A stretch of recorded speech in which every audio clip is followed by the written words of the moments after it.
బాపట్ల నియోజకవర్గ TDP Janasena BJP ఉమ్మడి MLA అభ్యర్థి వేగసేన నరేంద్ర వర్మ ఎన్నికల ప్రచారంలో భాగంగా నందిరాజుతోట, కొండుబొట్లవారిపాలెం, పిన్నుబోయినవారిపాలెం, తోటవారిపాలెం, వల్లువారిపాలెంలో విస్తృత ప్రచారం చేశారు. ఈ ప్రచారానికి ప్రజలు, అభిమానులు, టీడీపీ, బీజేపీ, జనసేన పార్టీ అభిమానుల నుండి పెద్ద ఎత్తున మద్దతు లభించింది. నందిరాజుతోటలో ప్రచారంలో భాగంగా వేగసేన నరేంద్ర వర్మ మాట్లాడుతూ గౌతు లచ్చన్న పేరిట కళ్యాణ మండపం కట్టిస్తానని హామీ ఇచ్చారు. సంకీర్ణ ప్రభుత్వంతోనే చంద్రబాబు సారథ్యంలో అభివృద్ధి సాధ్యమన్నారు. స్థానిక సమస్యల పరిష్కారానికి 100% కృషి చేస్తానన్నారు. ప్రజల మద్దతుతో వచ్చేది ప్రజా ప్రభుత్వమేనని ఆయన అన్నారు. బాపట్ల నియోజకవర్గంలో బీజేపీ, జనసేన మద్దతుతో ఖచ్చితంగా తెలుగుదేశం పార్టీ జెండా ఎగరవేస్తామంటున్న వేగసేన నరేంద్ర వర్మతో మా special correspondent Kondalarao face to face. Bapatla నియోజకవర్గంలో ఎన్నికల ప్రచారంలో తీసుకెళ్తున్నారు టీడీపీ అభ్యర్థి వేగసేన నరేంద్ర వర్మ. ఈరోజు ప్రచారం నిర్వహిస్తున్న సందర్భంగా మనతో పాటు వేగసేన నరేంద్ర వర్మ ఉన్నారు. ఆయన అడిగి తెలుసుకుందాం. ప్రచారం ఎలా చదువుతుంది సార్? ప్రచారం ఎలా పడుతుంది? నందిరాజుతోటలో ఈరోజు మొదలుపెట్టారు. ఏంటి ప్రచారం ఎలా? నా ప్రచారం ఎంతో ఇష్టంగా, మరింత ఉల్లాసంగా, దాని విలువ ముఖ్యంగా ఉత్సాహంగా ఈరోజు ప్రచారం సాగుతూ ఉంది. నందిరాజు తోట అనే గడ్డ ఎప్పుడు కూడా తెలుగుదేశం పార్టీ అడ్డ. అది ఈ ఎలక్షన్ కాదు, ప్రతి ఎలక్షన్కి 100కి 95% ఓట్లు ఇక్కడ తెలుగుదేశం వైపు ఉంటాయి. గౌడ సామాజిక వర్గంగా ఈ ఊరు చాలా పటిష్టమైన ఊరు. ఈ ఊళ్ళో ఎంతో ఉత్సాహంగా పాలు పంచుకుంటున్నారు యువకులు. అలాగే ఈ ఓట్లు ఇంకా నెలలున్నారు, కానీ పక్క ఊళ్ళు కూడా బాగా ఈసారి చెయ్యాలి అని ఎక్కడెక్కడి నుంచో దేశ విదేశాల నుంచి కూడా ఈ ఊరు అప్పుడే వచ్చేసారు. ఇలా చాలా సంతోషంగా చేస్తున్నాం. బాపట్ల నియోజకవర్గంలో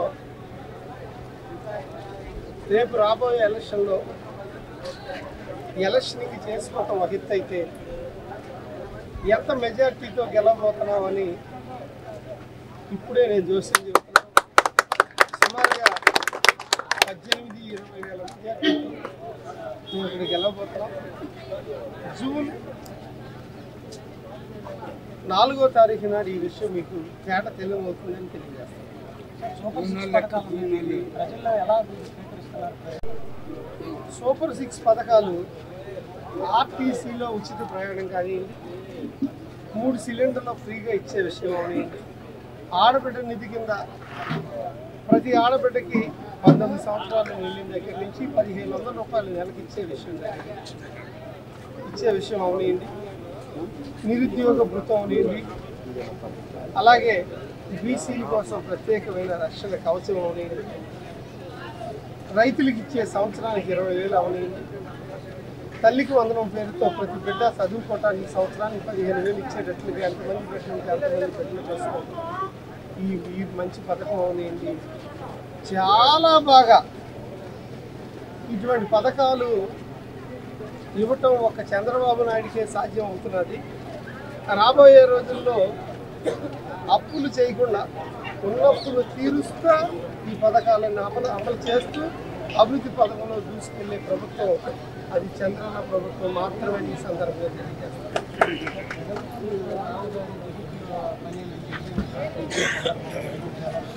ఇది మరో కోడికత్తి కేసు. మా బాబు గారి మీద ఇప్పటికి సుమారుగా 8-9 చోట్ల రాళ్ళు దాడి జరిగింది.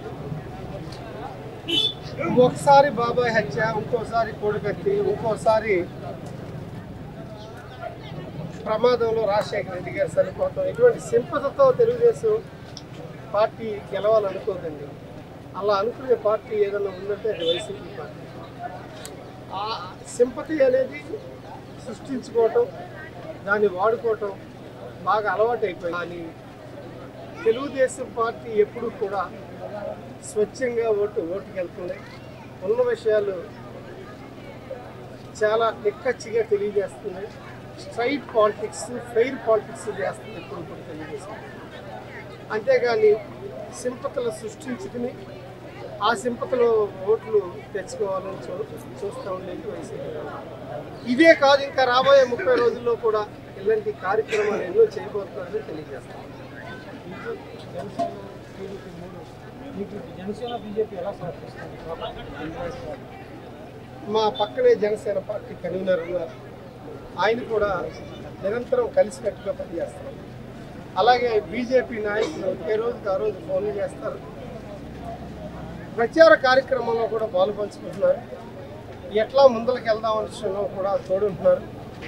అందరం కలిసికట్టుగా చేసుకుని ఈ విధి విధానాల్లో ఎప్పుడు కూడా ముందుంటాము, కలిసికట్టుగా పనిచేస్తాము. చిన్న అరమరికలు లేకుండా పనిచేసే పరిస్థితి మా 3 పార్టీలకి ఇక్కడ బాపట్ల నియోజకవర్గంలో ఉంది. ఈ 3 పార్టీల కలయిక రాష్ట్ర క్షేమం కోసమే కాదు, బాపట్ల గెలుపు కోసం కూడా. బాపట్ల ఈ 3 పార్టీల విషయంలో మేము గెలవబోతున్నామని తెలియజేస్తాం. ఖచ్చితంగా 3 పార్టీలు కలిపి ఉమ్మడి అభ్యర్థిగా అత్యధిక మెజార్టీతో గెలవబోతున్నట్టు కూడా వేగేశ్వర నరేంద్ర వర్మ చెప్తున్న పరిస్థితి అయితే ఉంది. తెలుగుదేశం పార్టీ బాపట్ల నియోజకవర్గంలో ప్రచారం చాలా జోరుగా సాగుతున్నది. ఏ ఊరు వెళ్ళినా కూడా తెలుగుదేశం పార్టీని గెలిపించాలి, రాబోయే నెల ఇంకా ఎప్పుడు ఎన్నికలు ఇంకా ఎప్పుడు అని ఎదురు చూసే పరిస్థితి. ఈ ప్రాంతం నుంచి వేరే ప్రాంతాల్లో ఉద్యోగాలు చేసుకునే యువత కూడా ఇప్పటి నుంచే train tickets, bus tickets reservation చేసుకున్న సందర్భాలు ఫోన్ చేసి చెబుతూ ఉన్నారు. ఏ తల్లిదండ్రులు కూడా ఈరోజు సంతోషంగా లేరు. అలాగే పల్లెటూర్లు స్వచ్ఛతకి పట్టుకొమ్మలు అని మనం అనుకుంటాం, కానీ ఈరోజు పల్లెటూర్లు మురుగు కూపాల్లాగా మారిపోతూ ఉన్నాయి. ఏ పంచాయతీలో సరిగ్గా నిధులు లేకుండా పంచాయతీ నిధులన్నీ జగన్మోహన్ రెడ్డి తీసుకెళ్ళిపోయి వాళ్ళ ఇష్టం వచ్చినట్టుగా నిధులు కాజేసే పరిస్థితిలో పంచాయతీల్లో ఇక్కడ చేయాల్సిన పనులు కూడా, బేసిక్ పనులు కూడా లేకుండా పోతూ ఉన్నాయి. పంచాయతీలో కూడా ప్రతి ఇంటికి చెత్త పన్ను అంటూ నెలకు 60 రూపాయలు వసూలు చేస్తా చెత్త తీసుకెళ్లే పరిస్థితి కూడా ఈ పంచాయతీల్లో లేకుండా పోతున్నది. ఈ పంచాయతీ కాదు, ఏ పంచాయతీ అయినా సరే ఆ మురుక్కు పొల అయినా ఆ చెత్తంతా కూడా కాలువల్లో పడిపోవటం, కాలువల పూడికి తీయిపోవటం, పంట కాలువలోకి నీళ్లు వెళ్ళకపోవటం, తూటికాడ పెరిగిపోవటం. అలాగే పంట కాలువలు కానీ మురుగు కాలువలు కానీ కనీసం ఈ 5 ఏళ్లలో ఒక పార మట్టి కూడా తీయిపోవటం, ఇవన్నీ మేము చూస్తూ ఉంటే చాలా ఆగమ్య గోచరంగా కనపడుతున్నది ఇక్కడ పరిస్థితి. ఒక మనుషులే కాదు, పశువులు కూడా ఎప్పుడు ఇలాంటి పరిస్థితి చూడలేదు. ఎందుకంటే తాగేందుకు నీళ్లు కూడా పశువులు లేకుండా పోతున్నారు. సవ్యమైన నిధులు లేవు, సరైన నీరు లేదు, సరైన మేత కూడా లేని పరిస్థితులు చూస్తున్నాం. ఎప్పుడూ చూడనట్టుగా వరి చేలల్లో కార్లు నడిపాం, మోటార్ సైకిల్ నడిపాం. ఎందుకంటే నెర్లగొట్టిపోయినాయి. ఇటువంటి పరిస్థితులు ఏ రాజ్యంలోనూ రాకూడదు. ఒక నీడ కోసం, కూడు కోసం, గుడ్డ కోసం పేదలు అల్లాడుతూ ఉంటే రాజకీయ చైతన్యం పేదల ఇంటికి తీసుకెళ్లాలని సమాజమే దేవాలయం అంటూ, ప్రజలే దేవుళ్ళు అంటూ నందమూరి తారక రామారావు గారు నిర్మించిన ఈ పార్టీ ఈ 42 ఏళ్లలో 22 ఏళ్ళు మేము పాలన చేశాం. 2 రూపాయల కిలో బియ్యం కానించి, మండల వ్యవస్థ కానించి, అన్నా క్యాంటీన్లు కానించి, జనతా వస్త్రాలు కానించి, ఎన్నో నీటి సంఘాలు కానించి ఎన్నో చెప్పుకుంటూ వెళ్తూ ఉంటే వందల కార్యక్రమాలు శ్రీకారం చుట్టిన పార్టీ ఏదైనా ఉందంటే అది తెలుగుదేశం పార్టీ. నవరత్నాల పేరుతో నవమోసాలు చేస్తూ ఒకవైపు మందుబాబుల్ని బురుడీ కొట్టించి అమ్మబడంటూ డబ్బులిచ్చి నాన్నల్ని బురుడీ కొట్టించిన పార్టీ ఒకటి, అలాగే ప్రభుత్వం ఒకటి ఉందంటే వైసీపీ పార్టీ, జగన్మోహన్ రెడ్డి ప్రభుత్వం అని సందర్భంగా తెలియజేస్తుంది. బాపట్ల విషయానికి వస్తే కార్యకర్తలందరూ కలిసికట్టుగా కథం తొక్కుతూ ఉన్నారు ఈరోజు. అది ఎట్లా ఉంది అంటే ఎక్కడ చూసినా మా వాళ్ళు ఎప్పుడు ఓట్లు వస్తాయని ప్రతి ఇంటికి వెళ్ళి ఓట్లు అడగటమే కాదు, ఈ ఓటు ఎవరిది ఆ ఓటు ఎవరిది అంటూ బయట ఉన్న వాళ్ళని కూడా ఫోన్ చేసి ఎప్పుడు వస్తున్నారంటూ ఇలా పనిచేసే విధానాన్ని బట్టి వాళ్ళ సిన్సియారిటీకి తెలుగుదేశం పార్టీ ఫిదా అయిపోతున్నది. ఈరోజు అంత బాగా పనిచేస్తున్నారు బాపట్లలో. వాళ్ళ 20,000 మెజార్టీతో గెలవాలి అని ఒక పట్టుదలగా పనిచేస్తున్నారు. ఇక్కడ గెలుపు గురించి మాట్లాడే మనుషులే లేరండి. 20,000 మెజార్టీతో మనం గెలవాలి అని పనిచేసే విధానాన్ని బట్టి ఇటువంటి కార్యకర్తలు బాపట్ల నియోజకవర్గంలో, ఇటువంటి నాయకులు బాపట్ల నియోజకవర్గంలో వెరసి ఇటువంటి క్యాడరు తెలుగుదేశానికి ఉండటం అనేది చాలా గొప్ప విషయం. నాయకులు అధినాయకులు మారుతూ ఉన్నా కూడా కార్యకర్తలు మారని పార్టీ, కార్యకర్తలు ఉన్న పార్టీ బాపట్ల నియోజకవర్గంలో తెలుగుదేశం పార్టీ. 4 పర్యాయాలు రకరకాల కారణాలతో ఓడిపోయినప్పటికీ ఈసారి జనసేన బలం, బీజేపీ అండ కలిపి మేము ఈసారి తెలుగుదేశం పార్టీ కూటమిగా ఏర్పడి ఒక ఉమ్మడి అభ్యర్థిగా సైకిల్ గుర్తు మీద పోటీ చేస్తున్న నన్ను 3 పార్టీ అధినేతలు కూడా హక్కును చేర్చుకుంటున్నారు. Janasena party గెలుస్తున్నది, Bharatiya Janata party గెలుస్తున్నది, Telugu Desam party గెలుస్తున్నారని ఏ పార్టీ చెందినోళ్ళు ఆ పార్టీ అనుకుంటున్నారు.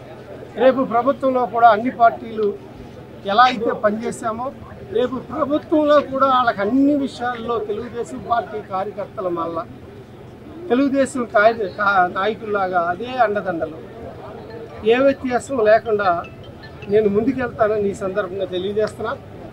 ఇలా అందరి బలం ఒక రాక్షసుని చంపటానికి, ఒక రాక్షసుని ఇంటికి పంపటానికి, ఒక రాక్షసుని ప్రభుత్వంలో బయటికి పంపించడానికి చేసే ప్రయత్నం.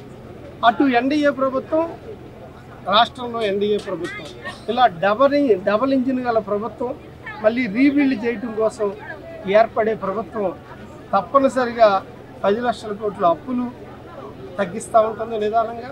అభివృద్ధి అనేది అసలు ఎన్నో రెట్లు అభివృద్ధి చేసే పరిస్థితి 5 ఏళ్లలో మనం చూస్తాం. అమరావతి రాజధానిగా మరలా రెడీగా రేపు బిగిన్ చేయబోతున్నాం. రాగానే రెడీ అయిపోతున్నది అమరావతి రాజధాని. 3 ముక్కల రాజధాని అంతమైపోతున్నది.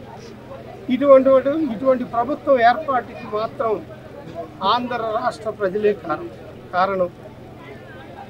రాబోయే రోజుల్లో జూన్ 4వ తారీఖు తెలుగుదేశం పార్టీ బాపట్లలో విజయోత్సవం చేసుకోవటానికి మేము ఇప్పటి నుంచే ఉబిళ్ళుడుతున్నాం. అంతకుముందు ఎలక్షన్ చేయటానికి కథం తొక్కుతున్నాం. వీళ్ళందరూ ఐకమత్యంతో తెలుగుదేశం పార్టీ ముందుకు కదులుతున్నది.